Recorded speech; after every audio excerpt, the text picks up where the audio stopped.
Nikkei Shimbun published global market share numbers for digital cameras. Did the switch to phase detect autofocus give Panasonic a lift? Did the Z8 push up Nikon numbers? And has Sony finally managed to take over that #1 spot from Canon? Has the lack of affordable lenses caused Canon's numbers to shrink? Stick around after this short break for all the details. But first, subscribe to this channel for a chance to win a Canon EOS R5. I'll be giving one away to one lucky subscriber once this channel reaches 100,000 subscribers. Anyone above the age of 18 with a valid mailing address is eligible. Additional terms and conditions are linked in the description down below. Nikkei Shimbun reported 7.2 million units shipped in 2022, which is down 15.2% year over year. Did the Panasonic S5 Mark II and the S5 Mark II X, with its new phase detect autofocus system, help give Panasonic a boost, boosting their worldwide global market share numbers? Well, sadly, Panasonic is down 0.2% to 4.2%, and most likely the reason for this is not because of the poor reception to the S5 Mark II and the S5 Mark II X, but because many people are waiting to see what Panasonic's going to do with the phase detect autofocus system and other enhancements to the S1 Mark II and the S1H Mark II, or even the S1R Mark II. So I think that's why we're down, because, well, people are waiting to see what else is coming out. Over the last 12 months, Fujifilm has released the X-H2, the X-H2S, and the X-T5, along with many other products. Despite all these announcements, Fujifilm has lost ground to the competition, down 0.1% to 5.8%. But what many of you are probably wondering is what's happening to the top 3 positions? What's happening to Canon, Sony, and Nikon? Well, Nikon announced the Nikon Z8 on May the 10th. And the camera has sold very, very well. It is still in short supply today. As soon as stores get them in, they fly out the door. They're selling very, very well. But Nikon has only released the Nikon Z8. They really haven't released a lot of other cameras to the lineup. The Nikon Z6 Mark III, the Nikon Z7 Mark III, these are 2 cameras that the marketplace is wondering about. And of course, the Nikon ZF. So, despite just having one major announcement in the last, 12 months, what's happened to Nikon's numbers? Have they fallen again? Well, no. Thanks to the Nikon Z8, Nikon numbers have gotten a boost by 0.4% to 11.7%. But now for the big surprise. Over the last couple of years, Sony has managed to, do quite well. For several years, Sony and Nikon were neck and neck at around 20 to 24%. And then last year, Sony made a huge jump up to 27%, while Nikon went all the way down to 3rd place at 11.3%. And while Nikon has made back a little bit of that ground, Sony, they're poised to take over 1st place. And that's a goal of Sony. They want to be the #1 in camera sales, digital camera sales, mirrorless camera sales. Has Sony managed to do that this year? Well, here's the big surprise. They haven't managed to take over Canon in 1st place. In fact, they've dropped almost 1% by 0.9% to 26.1%. The unstoppable Sony has managed to take a break, pausing, regrouping, and who knows what we might see next year. But now for Canon.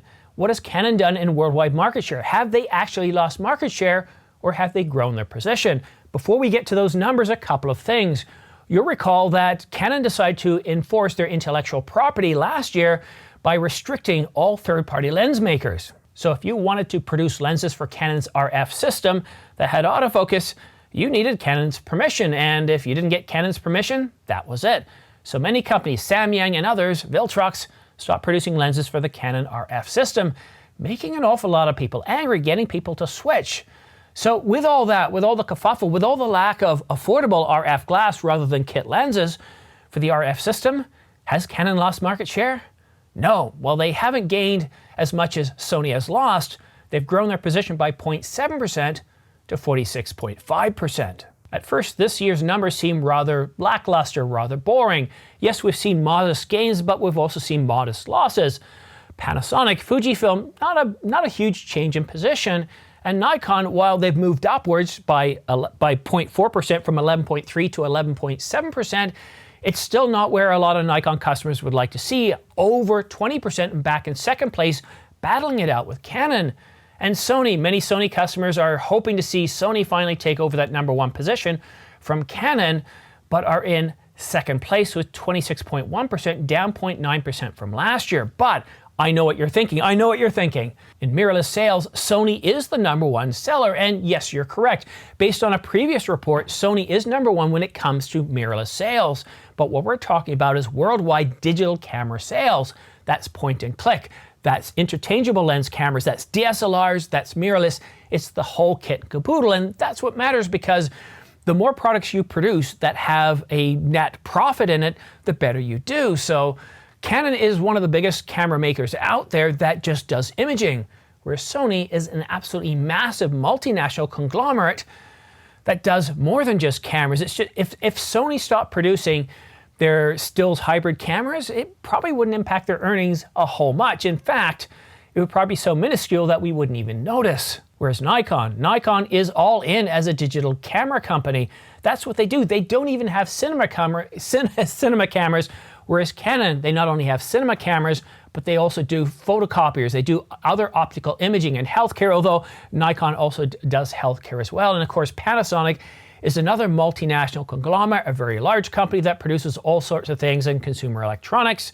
And then of course we have Fujifilm, and Fujifilm, I must say that they didn't really capture my imagination over the past 12 months. The X-H2 and the X-H2S were very exciting cameras. The X-T5, I gotta say, I prefer the X-T4 over the X-T5, but that's primarily because I shoot video. As a still shooter, I can see why you'd appreciate the X-T5.